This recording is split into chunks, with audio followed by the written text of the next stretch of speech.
ایک صاحب شہاب الدین ثاقب جامتاڑا جھارکھنڈ سے سوال کرتے ہیں، حلال جانور کی اوجڑی خصیے وغیرہ کھا سکتے ہیں؟ نہیں، حلال جانور کی کون سی چیز نہیں کھا سکتے؟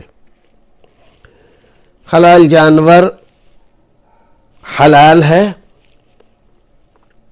جتنی چیزیں اس کی نقصان دہ ہیں، ناپسندیدہ ہیں، طبع انسانی پر گراں گزرتی ہیں،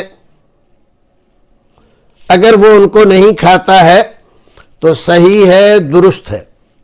ایسے ہی کوئی آدمی اوجھڑی نہیں کھاتا ہے، خصیے نہیں کھاتا ہے تو یہ بھی درست ہے، لیکن دو الگ الگ باتیں ہیں۔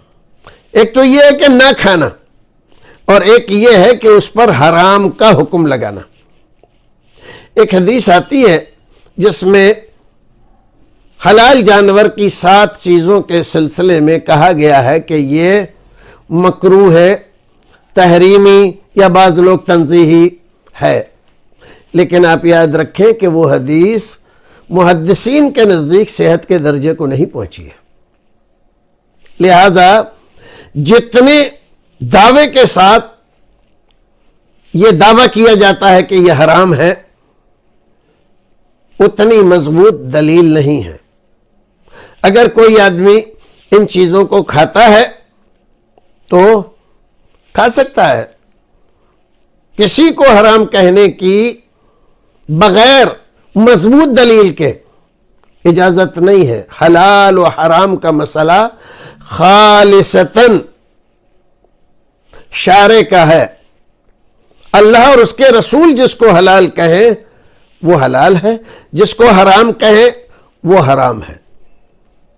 کسی کے اپنے دل سے کوئی چیز نہ حلال ہوتی ہے نہ حرام ہوتی ہے، لہذا اس سلسلے میں جو سوال کیا گیا ہے تو 2 چیزوں کا انہوں نے ذکر کیا، اور بھی چیزیں ذکر کی جاتی ہیں۔ اس سلسلے میں یہی حکم ہے کہ اگر آپ کی طبیعت اس کے کھانے کے لیے تیار ہے، کراہت نہیں کرتی ہے تو آپ کھا سکتے ہیں، اور جو آدمی نہیں کھا رہا ہے اس پر آپ لعن طعن نہیں کر سکتے۔ نہیں کھا رہا، آپ کو اچھا نہیں لگتا، نہ کھائیے، لیکن نہ کھانا الگ مسئلہ ہے اور اس کو حرام قرار دینا یہ الگ مسئلہ ہے۔ یہ شریعت کے ساتھ ناانصافی ہے۔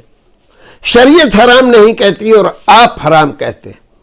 حرام اور حلال کہنے یا قرار دینے کا اختیار صرف اللہ رب العزت کو ہے، اور آپ کے بتانے سے رسول اللہ صلی اللہ علیہ وسلم کو ہے۔ اللہ رب العزت ہمیں اور آپ کو نیک عمل کرنے کی توفیق عطا فرمائے۔